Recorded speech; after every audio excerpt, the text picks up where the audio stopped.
আমি আবার ক্লান্ত পথচারী, এই কাঁটার মুকুট লাগে ভারী। গেছে জীবন দুদিকে দুজনার, মেনে নিলেও কি মেনে নিতে পারি? ছুঁতে গিয়েও যেন হাতের নাগালে, এভাবে হেরে যাই যেই ঘুরে তাকাই, কেমন যেন আলাদা আলাদা সব।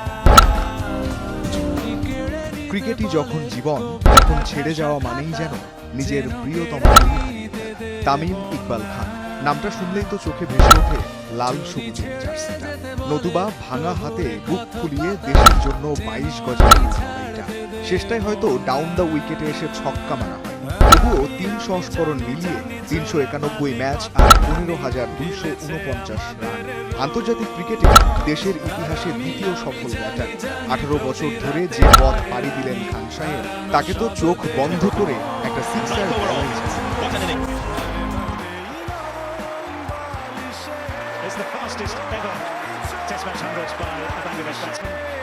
আন্তর্জাতিক ক্রিকেটের সাথে বিচ্ছেদের গল্পটা লিখেই ফেললেন খান। লিখেছেন আন্তর্জাতিক ক্রিকেটে তার অধ্যায় শেষ।